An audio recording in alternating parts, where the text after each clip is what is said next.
जय श्री राम। आगे समाचार यह है कि पिछले दिनों पार्टी की आपातकालीन बैठक काफी हंगामेदार रही। अब पार्टी का आपातकाल चल रहा है तो बैठक भी आपातकालीन बुलानी पड़ी। हंगामे के बीच सभी सदस्यों ने घोषित कर दिया कि वे दीनदयाल उपाध्याय के एकात्म मानव हैं। बीच में टोकते हुए प्रधान नत्था सिंह ने कहा कि वो एकात्म मानववाद है। इस पर भीमा कश्यप का कहना था कि वाद की बात बाद में करेंगे। यहाँ बैठे सभी कार्यकर्ता ऐसे मानव हैं जिनका परमात्मा के साथ एकाकार हो गया है। वे जैविक नहीं, अलौकिक हैं, अविनाशी हैं।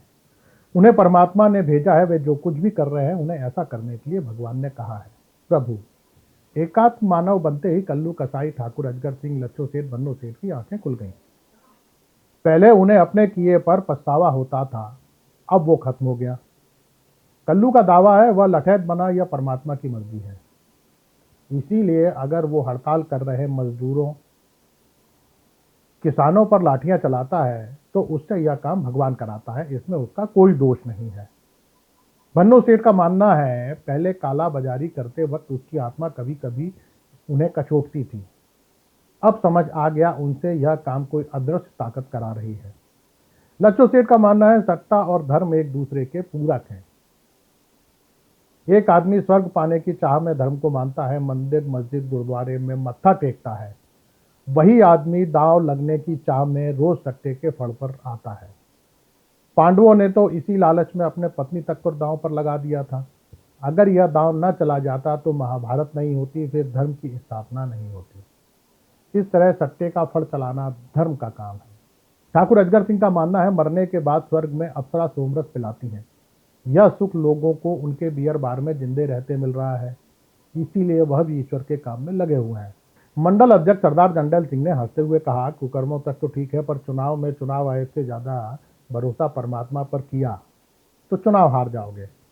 बैठक में आपके भाषणों की प्रशंसा की गई। सभी सदस्यों का एक सुर में मानना है कि विपक्ष की तमाम सक्रियता के बाद भी साहब ने न तो इलेक्टोरल बॉन्ड को चुनावी मुद्दा बनने दिया, न महंगाई को और न ही बेरोजगारी को।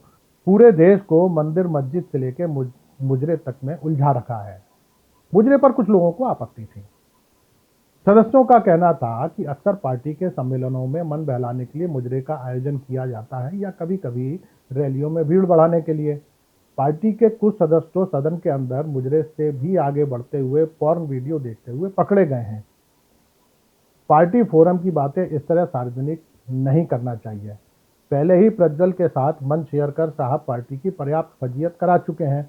ऊपर से पिछले कुछ सालों में पार्टी के कई बड़े नेताओं के अंतरंग वीडियो भी बाजार में आ चुके हैं। ऐसे में इस तरह के शब्द सोशल मीडिया पर बैकफायर कर सकते हैं।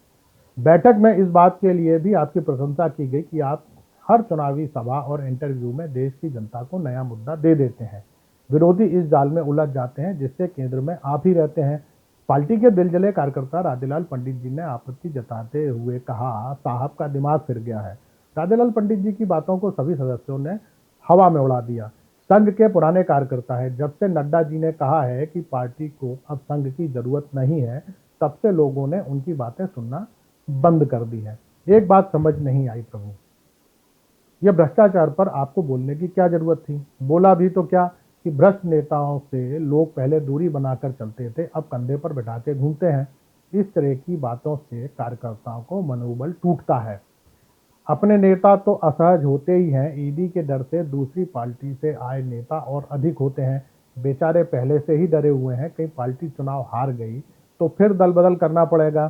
सरदार जंडेल सिंह का तर्क है, चुनाव में भ्रष्टाचार मुद्दा है ही नहीं, न पार्टियों के लिए न जनता के लिए। अगर होता तो केवल वामपंथी ही चुनाव जीतते। सरदार जी का कहना है कि इस चुनाव में वैसे भी कोई हवा नहीं है। न तो पार्टी पाकिस्तान पर हमला कर राष्ट्रवाद को मुद्दा बना पाई है, न ही कहीं दंगे करा पाई है। ऐसे में अगर भ्रष्टों, दागियों और बाहुबलियों से भी किनारा कर ले तो चुनाव क्या खाक जीतेंगे? चुनाव केवल ईवीएम के भरोसे नहीं जीते जाते। शेष कुशल आपका भक्त शिवक राव। नमस्कार।